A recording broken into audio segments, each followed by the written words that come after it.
Good evening, everyone. Happy New Year, and welcome to our 23rd class of this intermediate English course. Can you hear me?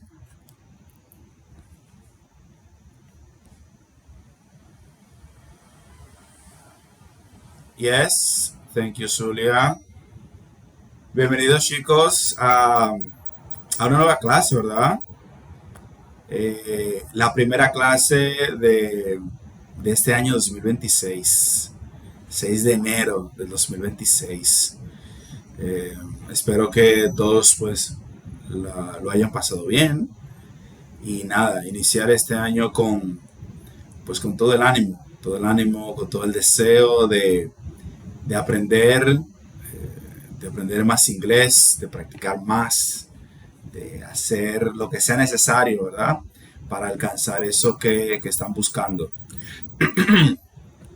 Entonces, vamos a iniciar inmediatamente la clase de esta tarde-noche. Ya, pues es bastante corta porque vamos a introducir una nueva unidad y nos van a quedar pues unas tareas pendientes para entonces ya iniciar nuestra dinámica como tal el jueves, Dios mediante.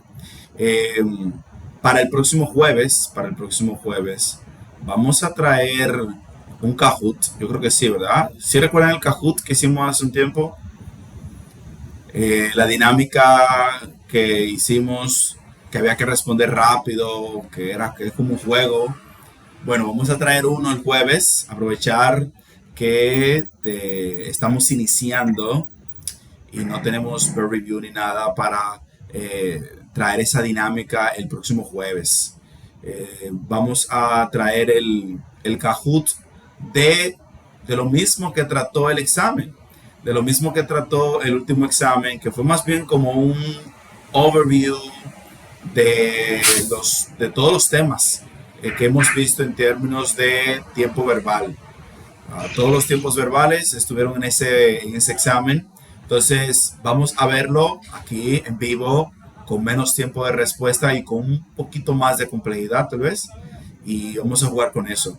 Entonces el próximo jueves, para iniciar el año con buen pie, vamos a tener un Kahoot. Vamos a tener un Kahoot acerca de los tiempos verbales, los mismos tiempos verbales. Y puede ser que una cosita más de lo que hemos visto, ¿verdad?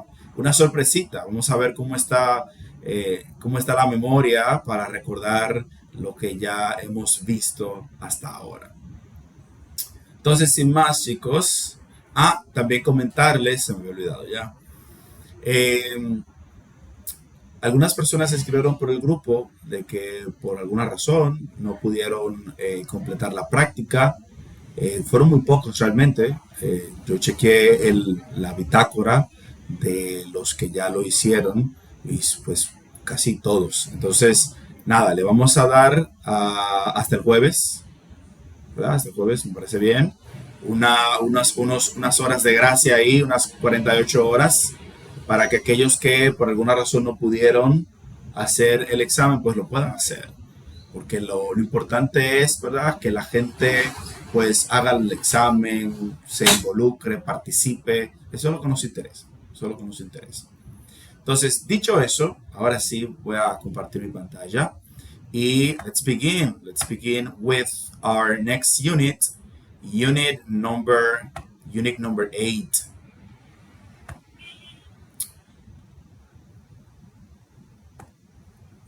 Okay, so we are going to be working with unit number 8, How's the Neighborhood? This is a unit about the neighborhood, and we are going to be working with prepositions that we use to describe places. We learned about this in our previous book. Here we are only expanding the topic. We are going deeper and we are going to learn how to use more complex structures and different prepositions that you don't know until now, okay? But that you will know after this class, okay? So here we have ask about and describe places describe a neighborhood. Here we have a word power, places and activities. Match the places and the definitions. Then ask and answer the questions with a partner. Okay, so what do we have here? Well, okay, here we have a couple of terms like clothing store, grocery store, hair salon, laundromat, newsstand, stadium, and Wi-Fi hotspot. So in this side, let me look for my pointer. Okay. On this side, we have like definitions, meanings. So we have to match the definition with the place that the definition is describing. Okay. So what is a clothing store? Okay, so I have to look here which of these sentences describes a clothing store, and then I have to match it. The same thing is going to happen with the number 2, number 3, number 4, and so on. Okay, entonces aquí tenemos nuestra primera actividad y nuestra primera tarea en esta unidad de cómo está el vecindario, o cómo es el vecindario, how's the neighborhood. Okay, recordando que neighborhood es vecindario, ¿verdad? Y que neighbor, así, es el vecino. El hood es lo que le agrega el vecindario. Ya lo convierte, ya no es una persona, sino que es el lugar, ¿verdad? El neighborhood. El hood, esta terminación que vemos aquí, se usa mucho en distintas palabras en inglés. ¿Ok? Más adelante van a ver más. Y cuando por ahí de seguro han visto más. Como childhood, ¿verdad? Childhood, que es la palabra para hablar de la infancia, mi infancia, my childhood, entre otras más. Entonces aquí tenemos este word power en el que tenemos estos lugares, tenemos tiendas, ¿verdad? Lugares. Y de este lado tenemos definiciones, descripciones. Entonces, su primera tarea es conectar, ¿verdad? El lugar con la descripción de ese lugar, ¿verdad que sí? ¿Cuál de estas oraciones describe a un clothing store? ¿Cuál de estas describe a un grocery store? Sencillo, facilito, ¿verdad? Y con eso tenemos nuestra primera tarea. Así que, si no hay ninguna pregunta aquí, vamos a continuar. Nuestra segunda tarea para el jueves es I just moved in. I just moved in. Voy a mandar el audio de esta conversación. Fíjense en algo, chicos. Fíjense en la pronunciación, ¿verdad? Tenemos aquí el verbo move en pasado. Es un verbo regular. Y tenemos luego la preposición in. Escuchen cómo suena. Moved in. Moved in. I just moved in. Hay una pequeña pausa ahí, ¿verdad? Por el moved. Y como tengo el ed, ¿verdad? Aquí tengo la d y tengo esta pronunciación da aquí. Entonces cuando lo conecto todo, I just moved in. Moved in, ¿ok? Es para que capten que sin importar de qué forma quede o que continúe después del verbo regular con una terminación X, siempre se pronuncia. Lo que cambia es la forma en la que se dice, porque la preposición que continúa me obliga a decirlo de una forma diferente. Para que sea mucho más fácil de decir, sea práctico. Y lo van a escuchar cuando vean o escuchen podcast o lo que sea, o vean una película. Si se fijan, van a escuchar este tipo de sonidos que hemos estado trabajando con ellos desde que empezamos a ver los verbos regulares en pasado. Y cumpliendo con lo que le prometí, cada vez que nos topamos con uno, pues les hago el hincapié para que se familiaricen, ¿ok? Se familiaricen. Aquí, cuando yo lo leí en la segunda vez, yo hice una pausa, ¿verdad? Yo dije, I just moved in. Pero no podemos hablar así, ¿verdad? Decimos, I just moved in. Moved in. ¿Ok? Y ahí está la D. Muy bien, esta sería la siguiente tarea. Let's go now with our grammar focus. Here we have there is, there are, one, any is some. Okay, there is, there are, one, any, some. Okay, so all of these, we learned about all of these in our previous book, right? Well, in the case of one, the first time we saw this pronoun was in this book. But in the case of any, some, there is, and there are, all four, we learned about those expressions, these quantifiers, and this there is and there are. We learned about this in our previous book. So let's review this once again in case you forgot, right? Ok, entonces tenemos there is y there are, one, any, some. Recordando que todos estos que están aquí arriba ya los aprendimos, es decir, ya ustedes lo conocen, ¿ok? El there is y there are lo vimos en el libro anterior, one lo vimos al inicio de esta unidad, de este libro, perdón, y any, some son potalitas repetidas, ¿verdad? Ya lo hemos visto varias veces, estos cuantificadores. Recordando, por si acaso a alguien se le haya olvidado, there is y there are significan hay en español. There is es para singular y there are es para plural. En el caso del español, pues no tenemos una diferencia entre hay de singular y hay de plural, sino que siempre usamos el mismo hay. Lo que determinará si es plural o no es lo que continúa después del hay. En el caso del inglés es distinto. Inicia o singular o con plural. Sabemos que one o ones tiene una forma singular y una forma en plural. Es un pronombre, es decir, me permite reemplazar el nombre de un objeto para no volverlo a mencionar. Y luego entonces tenemos any y some, que ya sabemos que any lo vamos a utilizar en negaciones, en preguntas, mientras que some lo usamos en oraciones afirmativas. Easy peasy. Entonces, tenemos la primera pregunta. Is there? Sabemos que there is es para afirmar, hay. Pero is there es para preguntar la existencia de algo, ¿verdad? Is there a laundromat near here? ¿Hay una lavandería cerca de aquí? Near here, ¿verdad? ¿Hay una lavandería cerca de aquí? ¿Hay alguna lavandería cerca de aquí? Is there? Y luego tenemos las dos posibles respuestas a la pregunta is there. Como la pregunta inició con is there, todas las respuestas, sean afirmativas o negativas, van a utilizar el mismo verbo to be, porque la pregunta está en singular, ¿verdad? Yes, there is, right? Sí, sí hay, o no, there isn't. No, no hay. En la primera nos dice yes, there is, sí, sí hay. There's one across from the shopping center.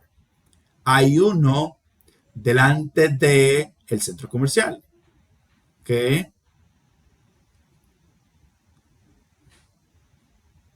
There's one across, o al cruzar de el centro comercial, ¿verdad?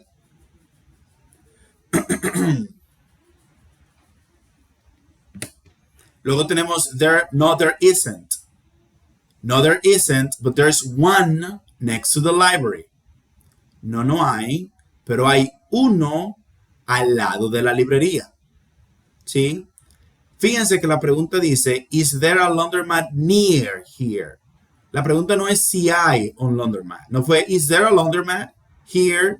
No, near here. Cerca de aquí. Entonces, la primera te dice, sí, sí hay uno. Sí, hay uno cerca. Hay uno ahí, al frente del shopping center, ¿verdad? Al frente del shopping center hay uno. Mientras que el otro le dice, no, no hay. Cerca, ¿verdad? Eso es lo que queda implícito. Pero hay uno al lado de la librería. Eso significa que el laundromat, que el que está presente, no está cerca, pero sí hay uno al lado de la librería, que evidentemente no queda cerca. Porque si no, no hubiese dicho que no. ¿Sí? Sencillo eso. ¿Ok? Entonces, fíjense cómo dice aquí, there's one. ¿Cuál fue la pregunta? Que si hay una lavandería. Entonces, aquí yo pude haber dicho, there's a laundromat. Utilizar el término que está aquí. Pero como ya está en la pregunta, para no repetirlo dos veces, yo digo, hay uno. ¿Sí? Vamos a verlo como lo diríamos en español, ¿verdad? Si me preguntan, ¿hay una lavandería cerca de aquí? Yo le respondería, oh sí, hay una, ¿verdad? Pero yo podría responder, hay una lavandería. Potato, potato, es decir, es lo mismo. La única diferencia es que aquí no lo estoy repitiendo porque ya sabemos de lo que estamos hablando, no lo tengo que repetir. Uno, por razones, ¿verdad? Que son tal vez aún no han sido descritas, uno elige cualquiera de las dos opciones cuando está hablando. Uno utiliza la primera que le llega a la mente. O vuelve y repite o no repite. Es decir, no hay una respuesta incorrecta cuando se elige cualquiera de las dos. Puede ser que la que repite el laundromat sea redundante, pero no es incorrecto, ¿verdad? No es incorrecto. Lo mismo sucede aquí debajo cuando dice, but there's one. Este one está reemplazando el laundromat. Para no repetirlo de nuevo, usted puede usar aquí laundromat también. But there is a laundromat. En vez de usar one. Cualquiera de las dos es válida. Adelante, Leonel, cuénteme.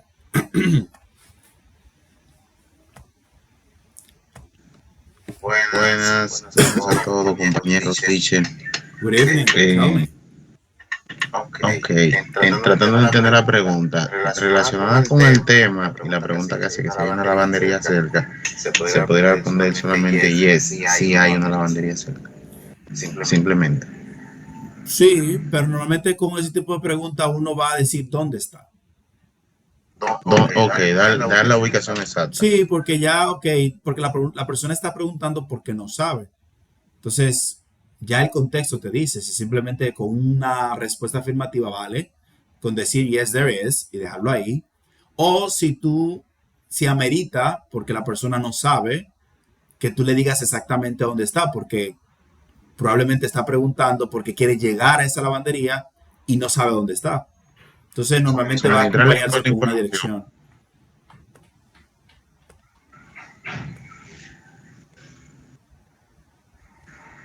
¿Responde eso tu pregunta, Leonel? Yes. Ok, perfecto.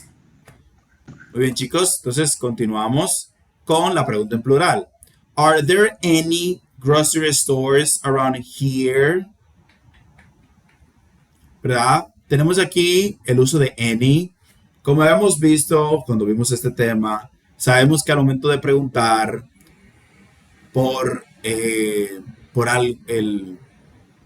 cosas en plural, utilizando el are there, vamos a utilizar siempre el any. El inglés utiliza el any siempre porque el any es un cuantificador, ¿verdad?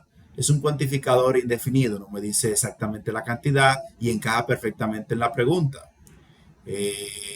Hay algunos colmados por aquí, por ejemplo. Un grocery store para nosotros viene siendo un colmado. En Estados Unidos le llaman bodega, pero para nosotros ese es colmado, ¿verdad? Hay algunos colmados cerca de aquí, around here, en el área. El ENI me está permitiendo estructurar esta pregunta y preguntar por una cantidad indefinida de colmados. Es decir, yo estoy preguntando si hay algunos colmados. Entonces, por eso N aquí, ¿verdad? Y luego tenemos aquí, pues, tres posibles formas de responder lo mismo. Dos para negación y una para afirmación.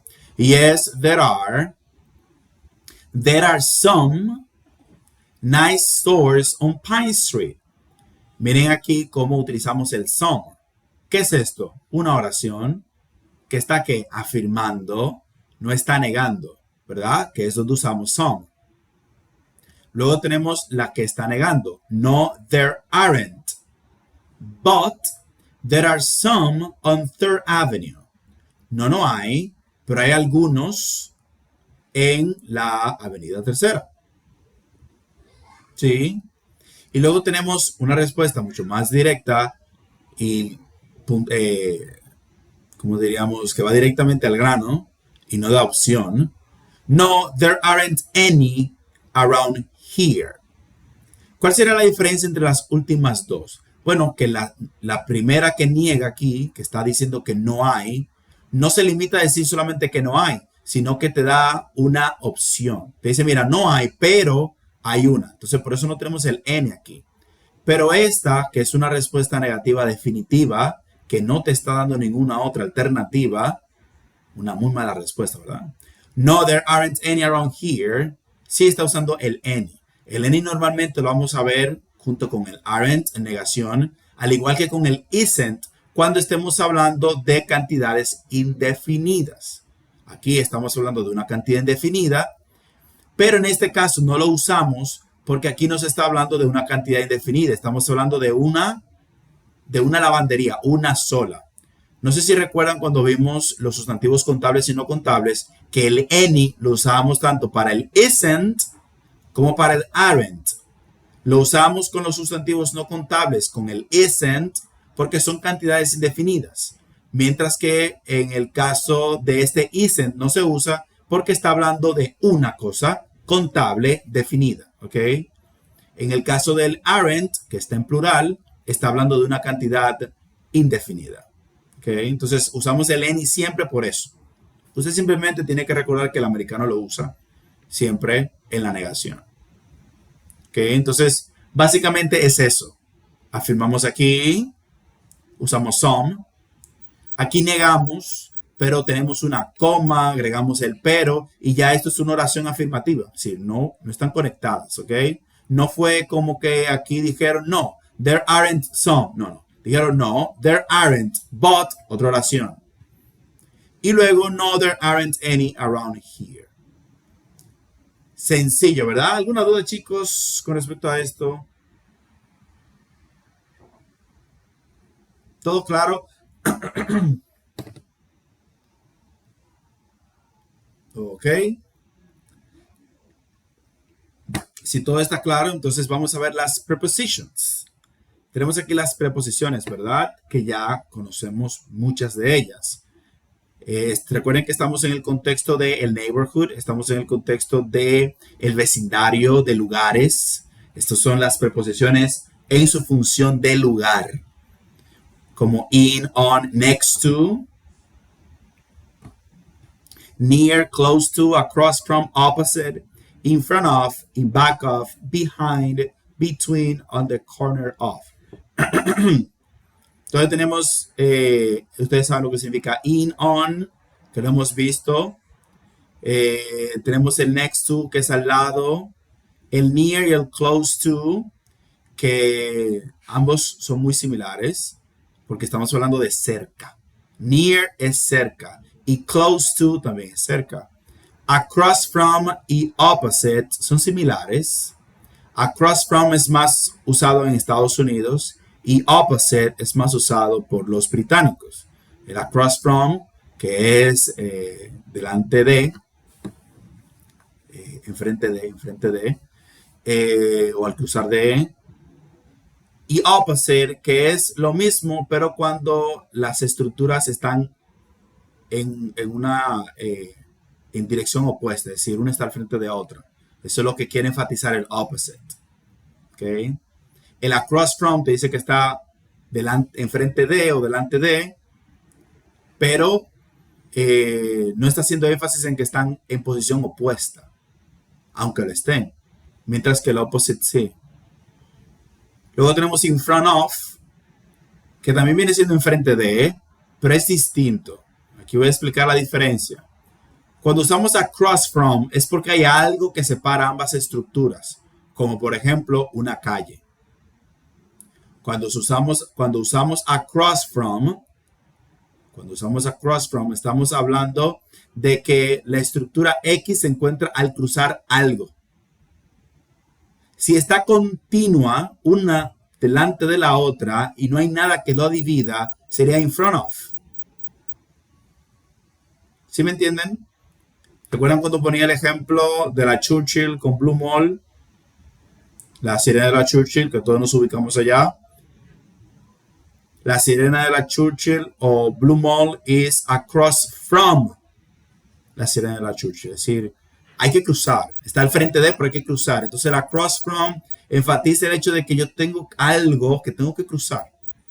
Mientras que cuando utilizo el in front of, es porque yo tengo una estructura aquí e inmediatamente hay otra.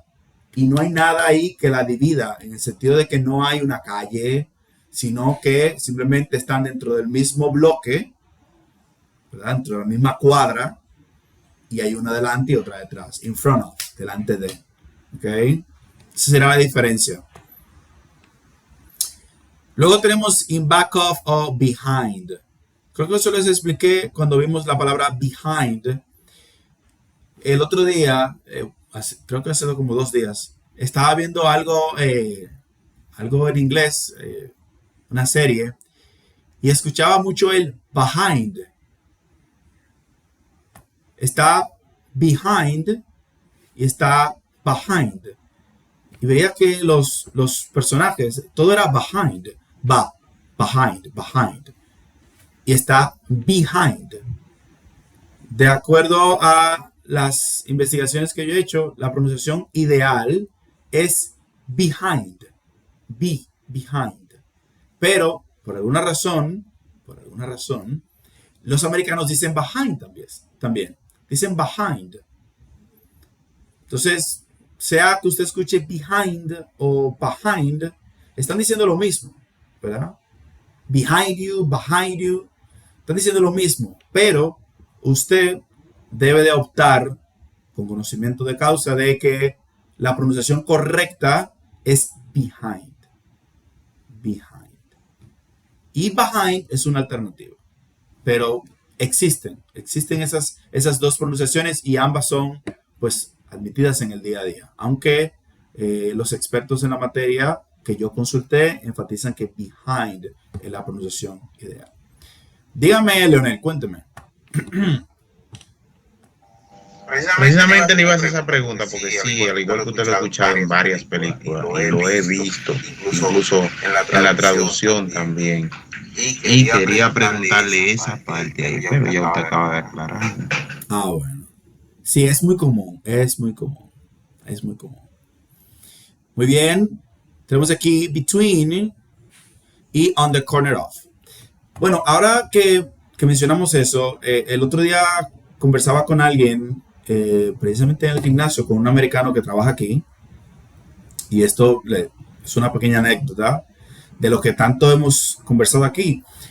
Hablábamos acerca de la gramática inglesa y él me comentaba que hasta hace poco, alguien le explicó la razón gramatical de lo que ustedes dominan ya, que es los artículos indefinidos an. ¿Sí lo recuerdan? Que hay una regla para usar uno o el otro. Y él me comentaba que a él le enseñaron eso cuando él tenía como 5 años y que él toda la vida lo ha usado, pero que él no puede explicar el por qué lo usa de esa forma. Hasta que recientemente alguien de aquí, de la República Dominicana, que está estudiando el idioma, le explicó el A y N. ¿Sí? Lo mismo sucede con el asunto de going to the wheel, que aún ustedes no han visto, que lo verán más adelante, en el que hay una diferencia de uso y ellos no, los que lo usan no recuerdan esas diferencias de uso. Entonces, hemos hablado mucho aquí de cómo usted cuando inicia en este proceso de aprendizaje, usted se pone, cuando se empapa bien de la gramática, en términos de conocimiento del porqué de las estructuras, por encima del americano promedio, por encima. Porque nadie suele recordar el por qué habla de la forma que habla cuando nace en ese idioma. ¿Sí? Porque ya simplemente tú te acostumbras. Al igual que nosotros, no sabemos el por qué estructuramos todo lo que estructuramos en español. Sí, sabemos que hay palabras que llevan S, hay palabras que terminan en L, algunos hacemos el esfuerzo de colocar esas terminaciones, pero más allá de eso, los tiempos verbales como tal, pues se nos escapan, porque no tenemos eso presente, no lo necesitamos para comunicarnos. Entonces lo mismo sucede con ellos. Entonces es una pequeña dinámica interesante que usted como persona que está abriéndose paso en el conocimiento gramatical del inglés, cuando está viendo una película, yo le animo a que haga ese ejercicio. Si cuando usted ve una estructura y no le cuadre, busque el libro, busque sus anotaciones o simplemente confirme que su conocimiento es correcto y que ahí le están utilizando de manera incorrecta. Y usted lo puede identificar ya, usted puede identificarlo cuando lo dicen mal. No porque ellos no sepan cómo decirlo bien, sino porque a veces en las películas sucede mucho sucede, cuando los personajes, o en las series, cuando los personajes vienen de una clase socioeconómica baja, no solamente lo representan con la vestimenta, la forma en la que se peinan, donde viven, sino con el lenguaje. Pues no tiene sentido, no va a encajar que yo te traiga a alguien de los suburbios y que te hable como una persona que vive en la parte de la clase alta. No va a coincidir con el personaje. Entonces, salvo que este sea uno de esos chicos sumamente estudiados, que es una historia de superación personal, es otra cosa. Pero normalmente te van a mostrar ese tipo de errores. Y es divertido cuando usted lo identifica en las series o en las películas, porque le da esa sensación de, oh, mira, esto está mal aquí, lo están haciendo mal. Y uno por lo menos en mi caso, uno me cuestionaba por qué lo hacían de esa forma, hasta que entendí que era una dinámica de la película, es una dinámica de la película. Pero está ahí y usted lo puede hacer. Así que con el conocimiento que usted tiene, usted podría muy bien recordarle a un nativo que habla por mucho más que nosotros, pero en términos de gramática y de estructurar correctamente las cosas, cuando se compara con el promedio, pues el que está involucrado en el conocimiento de la gramática está por encima y lo puede hasta orientar, ¿ok? Lo puede hasta orientar. Muy bien, entonces nos queda between, que es en medio de, y on the corner of. On the corner of. Entonces, eso básicamente es lo que tenemos aquí en este Grammar Focus. Muy bien. Entonces, si no hay ninguna duda ni ninguna pregunta, continuamos. Tenemos aquí este listening. We need some directions. Listen to hotel guests. Ask about places to visit. Complete the chart. Entonces, aquí van a escuchar este audio y van a escuchar a estos invitados preguntar acerca de lugares que quieren visitar. Aquí tenemos los lugares como Flavors of Hollywood, Museum of Modern Art, and City Zoo. ¿Ok? Aquí tenemos el location, que es lo que van a identificar, el lugar, y si es interesante o no. Yes or no. Easy peasy. Súper fácil. Bien, aquí tenemos algunos términos del neighborhood, como es el Downtown Main Street. Recordar que Downtown se refiere, ¿verdad?, al centro de la ciudad, Main Street, la calle principal. The suburbs, habíamos hablado de que los suburbios, dependiendo en el contexto en el que se usen, como lo usé yo ahorita, puede referirse a un área pobre como a un área residencial.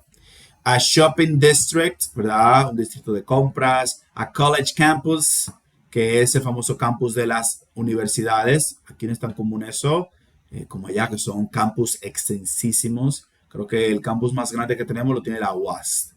Eso sería algo pequeño, tal vez, comparado con los campus de las universidades de los países desarrollados, pero es lo más cercano que tenemos. Tenemos a Business District, que sería un distrito empresarial. Estamos hablando de un área que abundan los negocios. Por ejemplo, nosotros podríamos tal vez mencionar que en la Churchill tenemos un shopping district, ¿verdad? Ahí en esa área. A Theater District, que sería un distrito de cines, donde hay varios cines. Eso no lo tenemos aquí. Aquí con dificultad tenemos uno en algunos lugares. En Industrial District, como la zona de Herrera, que es un distrito industrial. Y a Small Town, que sería una ciudad pequeña. ¿Sí? Básicamente es esto lo que quieren decir esos términos, ¿verdad? El significado de estos términos, y va a estar en su práctica, en su próxima práctica. Bien, la próxima tarea es esta. It's very convenient. Esta conversación, it's very convenient. Yo les voy a mandar el audio también. Y luego tenemos este pequeño ejercicio. ¿Ok? Este pequeño ejercicio. Aquí nos dice, look at these street maps of Springfield and Riverside. There are 10 differences between them.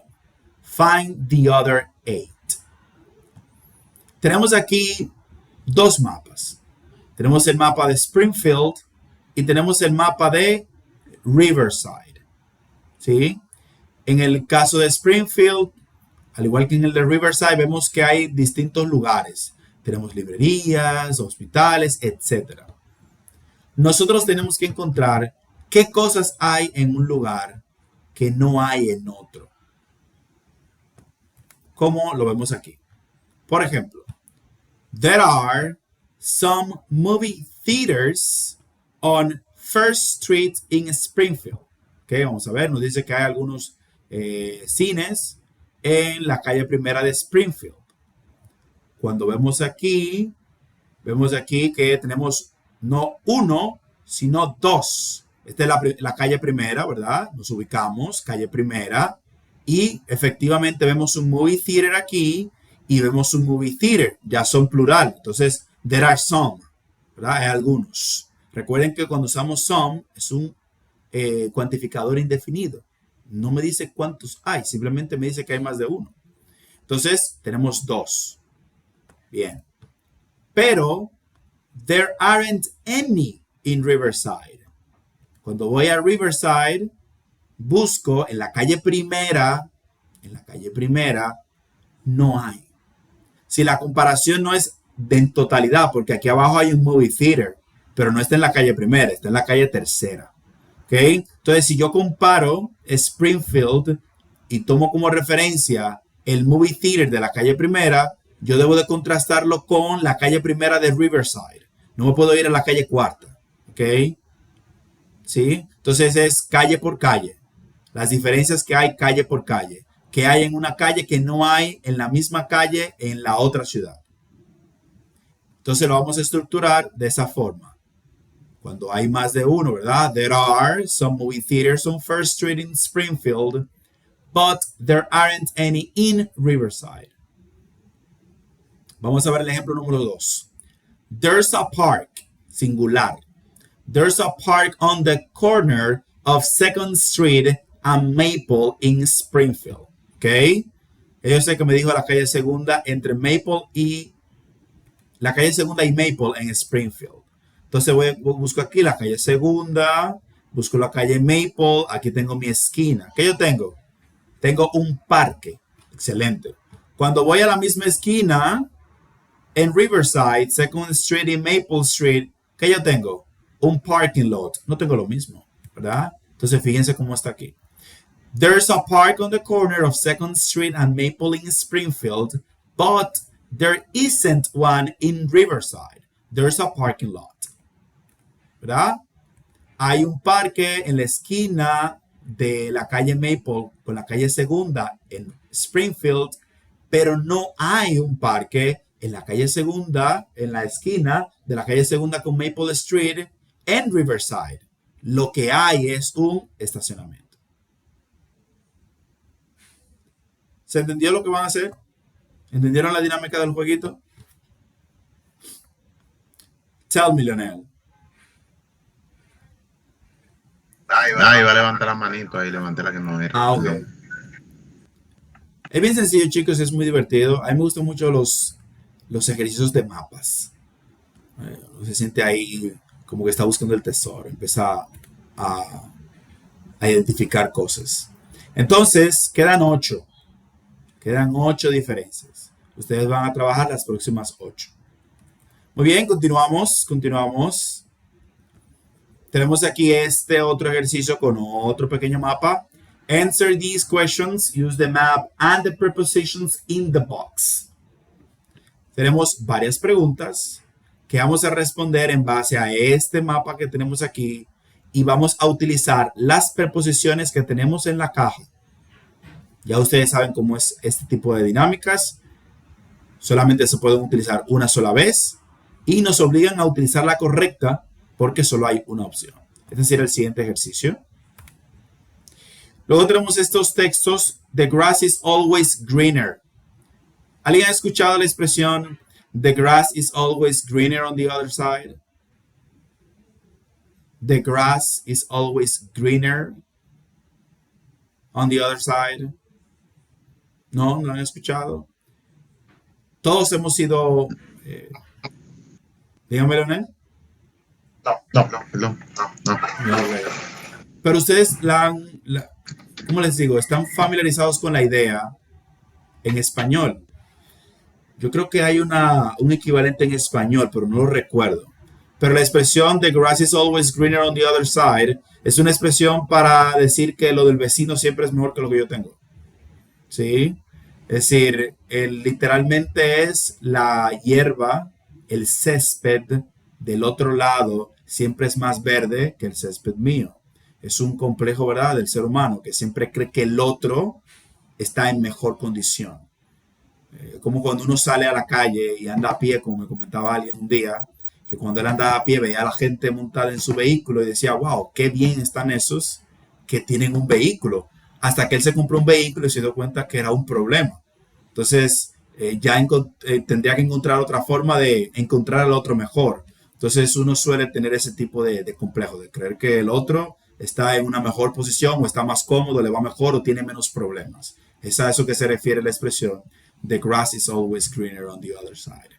Entonces, ahí creo que hay un equivalente en español, pero no me acuerdo ahora, porque es una idea muy conocida. Entonces, basado en eso, vamos a verlo aquí en el caso de Charles Bell y Arlene Miller. Mother Living. Aquí tenemos estos dos textos donde ustedes van a darse cuenta de algo muy curioso que se da entre estos dos personajes. Bien, vamos a ver, ¿quién quiere leer a Charles Bell para el próximo jueves? Who wants to read Charles Bell? Muy bien, Nathan. Nathan va a leer a Charles Bell. ¿Y who wants to read Arlene Miller? ¿Quién quiere leer a Arlene? Ok. Vamos a darle paso a Leonel. Leonel, Arlene Miller. Arlene Miller. Ok, muy bien. Entonces, Charles Bell, Nathan y Leonel, Arlene Miller. Muy bien. Todos, ¿verdad?, deben de leerlo porque deben de responder esto que está aquí atrás. Usted debe de identificar cuáles son los advantages and disadvantages. Advantages son las ventajas and disadvantages son las desventajas. Entonces, van a ver que hay uno que está en el downtown, que está en el centro de la ciudad, y la otra persona está en un small town, está en una ciudad pequeña. Entonces, ¿cuáles serían las ventajas de vivir en el downtown y cuáles serían las desventajas? Todo eso está en el texto. Son 3, a ver, 1, 2, 3, 4, que quedan 3 aquí y son 4 desventajas y lo mismo aquí debajo. Están ahí mismo en el texto claramente. Entonces, este ejercicio, esta parte, la vamos a trabajar. Y esta pregunta, que es una pregunta abierta. Do you think it's better to live downtown or in a small town? ¿Tú crees que es mejor vivir en el centro de la ciudad o en una ciudad pequeña? ¿Por qué? Why? Entonces, el próximo jueves vamos a hacer esta pregunta y todo el que quiera participar, espero que todos, va a responder la pregunta. Esa es su opinión. Yo quiero saber sus opiniones. ¿Dónde usted cree que es mejor vivir? ¿Y por qué? Con una razón valedera. Well, I think it's better to live downtown because everything is closer, bla, bla, bla. No voy a decir mucho porque entonces es verdad. No quiero quitarle sus ideas. Pero está ahí la pregunta. Y eso es todo. Eso es todo. El próximo jueves vamos a ver más cuantificadores. Vamos a ver de nuevo el how many and how much, que ya lo hemos visto. Pero vamos a aprender el uso de otras expresiones que son claves en el inglés. Y vamos a ver el uso de estas expresiones en cosas que normalmente pues aún no las hemos visto, que es usar estas referencias de cantidad con sus fuera del contexto de la comida o de los sustantivos contables y no contables que ya vimos, que siempre se da en el contexto de la comida. Aquí vamos a hablar del crimen, por ejemplo. ¿El crimen es contable o no contable, verdad? Cosas como esas. Entonces, esa clase extremadamente interesante la vamos a tener el próximo jueves. Hasta ahora de tarea, para iniciar con buen pie enero, y nuestra primera clase tenemos este word power, esta conversación, este listening, esta otra conversación, el jueguito del mapa, este otro mapa y el texto, ¿verdad? Sencillo, pretty easy. Bien, entonces, recordar que la práctica ahora mismo la voy a habilitar hasta el jueves. Aquellos, lo voy a mandar por el grupo de WhatsApp, que no pudieron hacer la práctica por X o por R, pues entonces van a tener hasta el jueves a las 11:59 de la noche para hacerlo. ¿Sí? Unas 48 horas aproximadamente de gracia para ponerse al día. El próximo jueves, traten de estar a tiempo. Muy probablemente lo vaya a hacer al final. Seguro que lo voy a hacer al final porque, ¿verdad? Necesito que esté que esté la mayoría aquí, la mayor cantidad de personas posibles. Vamos a tener un Kahoot de lo que tuvimos el otro día. Vamos a tener una pequeña competencia de Kahoot. ¿De qué va el Kahoot? De los tiempos verbales. Presente simple, pasado simple, futuro con going to y presente continuo. Va de eso con una que otra sorpresita, ¿verdad? De lo que ya hemos visto para ver cómo está esa memoria a largo plazo de lo que ya van estudiando, ¿ok? Entonces, chicos, si no hay ninguna pregunta, emocionado de estar aquí nuevamente con ustedes, retornando a nuestras clases sincrónicas. Esta clase va a estar disponible en el día de mañana, como siempre. Y nada, have a really good night. See you again on Thursday at 6:30 p.m. Bye, good night. Bye, good night. Good Bye, night. bye, teacher. Bye-bye. Gracias. Bye.